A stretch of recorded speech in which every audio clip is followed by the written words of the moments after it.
ओम श्री अनंत कोटि ब्रह्मांड नायक राजाधिराज योगीराज पार ब्रह्म श्री सच्चिदानंद समर सद्गुरु साईनाथ महाराज आपकी जय हो। हे साईं, श्री साईं सचरित्र का तीसरा अध्याय पढ़ने जा रहा हूँ। ये सबके लिए लाभकारी हो। हे बाबा, जो भी पठन में असमर्थ हैं, किसी कारणवश नहीं पढ़ पा रहे हैं, और सभी के लिए ये लाभकारी हो और सभी के चित्त में उतरे। आइए अध्याय तीसरा शुरू करते हैं। श्री साईं सचरित्र का अध्याय 3। श्री साईं बाबा की स्वीकृति, आज्ञा और प्रतिज्ञा। भक्तों को कार्य समर्पण, बाबा की लीलाएं, ज्योति स्तंभ स्वरूप, मात्र प्रेम, रोहिला की कथा, उनके मधुर अमृतोपदेश, ये इसकी हेडिंग्स हैं। आइए अब मेन लेसन शुरू करते हैं। श्री साईं बाबा की स्वीकृति और वचन देना। जैसा कि गत अध्याय में वर्णन किया जा चुका है, बाबा ने सचरित्र लिखने की अनुमति देते हुए कहा कि सचरित्र लेखन के लिए मेरी पूर्ण अनुमति है। तुम अपना मन स्थिर कर मेरे वचनों में श्रद्धा रखो और निर्भय होकर कर्तव्य पालन करते रहो। यदि मेरी लीलाएं लिखी गई तो अविद्या का नाश होगा तथा ध्यान व भक्ति पूर्वक शरण करने से दैहिक बुद्धि नष्ट होकर भक्ति और प्रेम की तीव्र लहर प्रवाहित होगी, और जो इन लीलाओं की अधिक गहराई तक खोज करेगा उसे ज्ञान रूपी अमूल्य रत्न की प्राप्ति हो जाएगी। इन वचनों को सुनकर हेमाड पंत को अति हर्ष हुआ और वे निर्भय हो गए। उन्हें दृढ़ विश्वास हो गया कि अब कार्य अवश्य ही सफल होगा। बाबा ने श्यामा की ओर दृष्टिपात कर कहा, जो प्रेम पूर्वक मेरा नाम स्मरण करेगा, मैं उसकी समस्त इच्छाएं पूर्ण कर दूंगा। उसकी भक्ति में उत्तरोत्तर वृद्धि होगी। जो मेरे चरित्र और कृत्यों का श्रद्धा पूर्वक गायन करेगा, उसकी मैं हर प्रकार से सदैव सहायता करूंगा। जो भक्तगण हृदय और प्राणों से मुझे चाहते हैं, उन्हें मेरी कथाएं श्रवण कर स्वभावत प्रसन्नता होगी। विश्वास रखो कि जो कोई मेरी लीलाओं का कीर्तन करेगा, उसे परम आनंद और चिर संतोष की उपलब्धि हो जाएगी। यह मेरा वैशिष्ट्य है। जो कोई अनन्य भाव से मेरी शरण आता है, जो श्रद्धा पूर्वक मेरा पूजन, निरंतर स्मरण और मेरा ही ध्यान किया करता है, उसको मैं मुक्ति प्रदान कर देता हूं।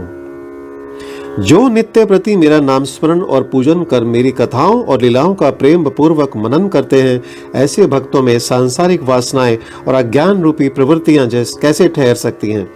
मैं उन्हें मृत्यु के मुख से बचा लेता हूं। मेरी कथाएं श्रवण करने से मुक्ति हो जाएगी। अतः मेरी कथाओं को श्रद्धा पूर्वक सुनो, मनन करो। सुख और संतोष प्राप्ति का सरल मार्ग ही यही है। इसमें श्रोताओं के चित्त को शांति प्राप्त होगी, और जब ध्यान प्रगाढ़ और विश्वास दृढ़ हो जाएगा, तब अखंड चैतन्य घन से अभिन्नता प्राप्त हो जाएगी। केवल साईं साईं के उच्चारण मात्र से ही उनके समस्त पाप नष्ट हो जाएंगे। भिन्न भिन्न कार्यों की भक्ति को प्रेरणा। भगवान अपने किसी भक्त को मंदिर, मठ, किसी को नदी के तीर पर घाट बनवाने, किसी को तीर्थ पर्यटन करने और किसी को भागवत कीर्तन करने एवं भिन्न भिन्न कार्य करने की प्रेरणा देते हैं, परंतु उन्होंने मुझे साईं सचरित्र लेखन की प्रेरणा की। किसी भी विद्या का पूर्ण ज्ञान न होने के कारण मैं इस कार्य के लिए सर्वथा अयोग्य था। अतः मुझे इस दुष्कर कार्य का दुस्साहस क्यों करना चाहिए। श्री साईं महाराज की यथार्थ जीवनी का वर्णन करने की सामर्थ्य किसे है। उनकी कृपा मात्र से ही कार्य संपूर्ण होना संभव है। इसलिए जब मैंने लेखन प्रारंभ किया तो बाबा ने मेरे अहम को नष्ट कर दिया और उन्होंने स्वयं अपना चरित्र रचा। अतः इस चरित्र का श्रेय उन्हीं को है, मुझे नहीं। जन्मत ब्राह्मण होते हुए भी मैं दिव्य चक्षु विहीन था। अतः साईं सचरित्र लिखने में सर्वथा अयोग्य था, परंतु श्री हरि कृपा से क्या संभव नहीं है। मूक भी वाचाल हो जाता है और पंगु भी गिरिवर चढ़ जाता है। अपनी इच्छा अनुसार कार्य पूर्ण करने की युक्ति वे ही जाने।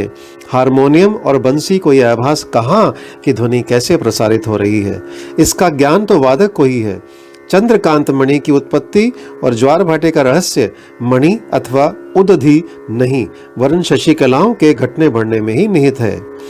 बाबा का चरित्र ज्योति स्तंभ स्वरूप। आइए, समुद्र में अनेक स्थानों पर ज्योति स्तंभ इसलिए बनाए जाते हैं जिससे नाविक चट्टानों और दुर्घटनाओं से बच जाए और जहाज को कोई हानि ना पहुंचे।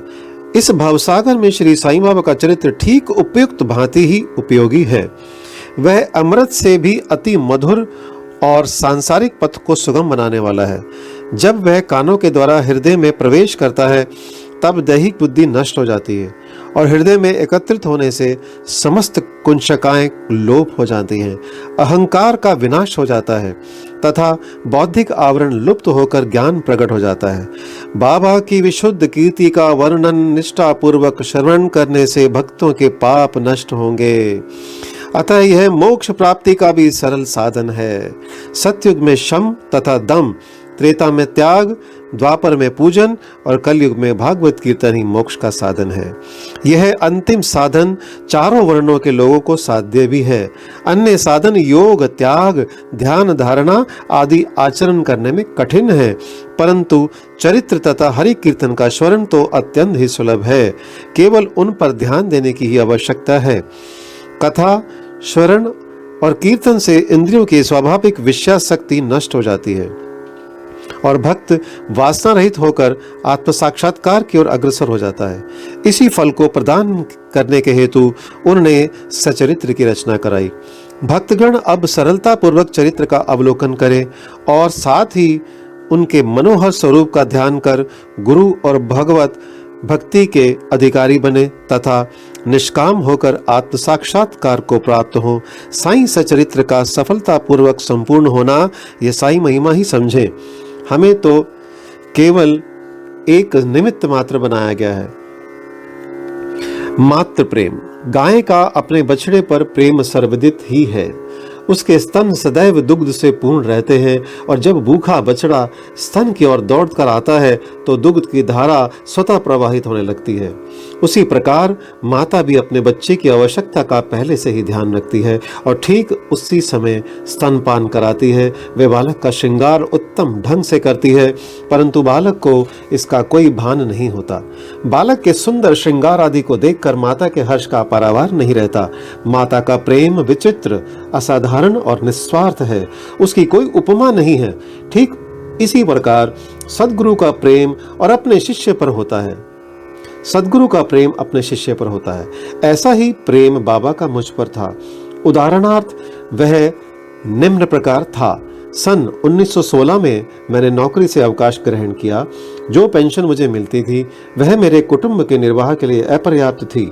उसी वर्ष की गुरु पूर्णिमा के दिवस में अन्य भक्तों के साथ शिरडी गया। वहां अन्ना चिंचणीकर ने स्वतः ही मेरे लिए बाबा से इस प्रकार प्रार्थना की, इनके ऊपर कृपा करो। जो पेंशन इन्हें मिलती है वह निर्वाह योग्य नहीं है। कुटुंब में वृद्धि हो रही है, कृपया और कोई नौकरी दिला दीजिए ताकि इनकी चिंता दूर हो और ये सुखपूर्वक रहें। बाबा ने उत्तर दिया कि इन्हें नौकरी मिल जाएगी, परंतु अब इन्हें मेरी सेवा में ही आनंद लेना चाहिए। इनकी इच्छाएं सदैव पूर्ण होंगी। इन्हें अपना ध्यान मेरी ओर आकर्षित कर अधार्मिक तथा दुष्ट जनों की संगति से दूर रहना चाहिए।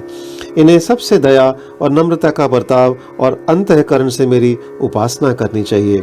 यदि ये इस प्रकार आचरण कर सके तो नित्यानंद के अधिकारी हो जाएंगे। रोहिला की कथा।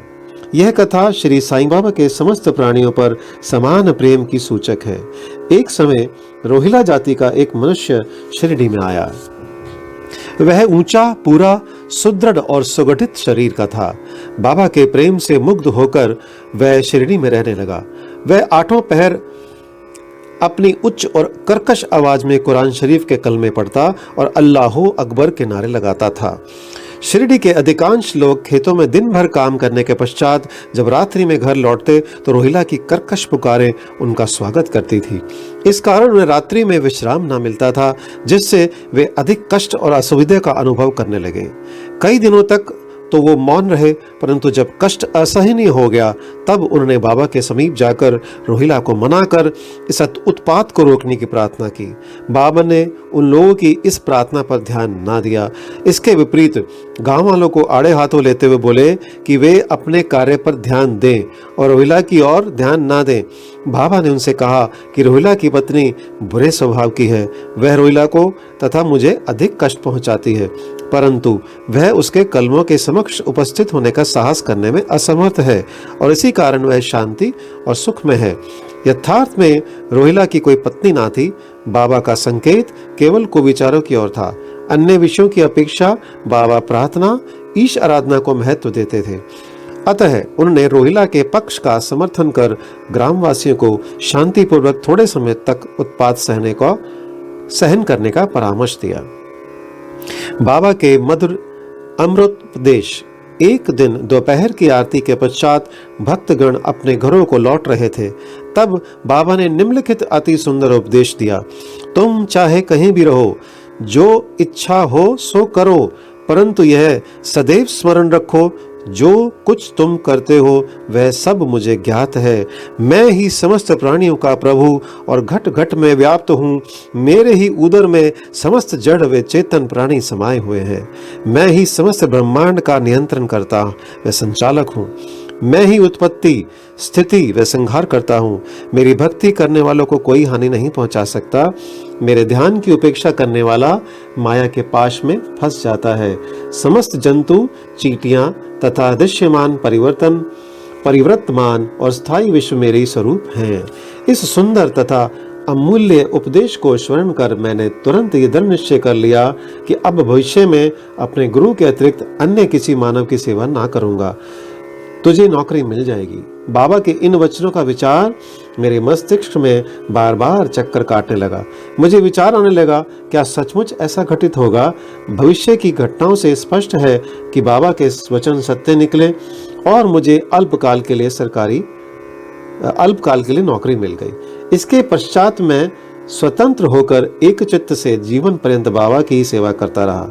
इस अध्याय को समाप्त करने से पूर्व मेरी पाठकों से विनम्र प्रार्थना है कि वे समस्त बाधाएं जैसे आलस्य, निद्रा, मन की चंचलता व इंद्रिय आसक्ति दूर कर और एक चित्त हो अपना ध्यान बाबा की लीलाओं की ओर दें और स्वाभाविक प्रेम निर्माण कर भक्ति रहस्य को जाने तथा अन्य साधनाओं में व्यर्थ भ्रमित ना हो। उन्हें केवल एक ही सुगम उपाय का पालन करना चाहिए और वह है श्री साईं लीलाओं का स्मरण। इससे उनका अज्ञान नष्ट होकर मोक्ष का द्वार खुल जाएगा। जिस प्रकार अनेक स्थानों में भ्रमण करते हुए भी लोभी पुरुष अपने गड़े हुए धन के लिए सतत चिंतित रहता है, उसी प्रकार श्री साईं को अपने हृदय में धारण करो। अगले अध्याय में श्री साईं बाबा के शिरडी आगमन का वर्णन होगा। श्री सद्गुरु साईनाथ अर्पणमस्तु। शुभम भवतु। ओम साई राम।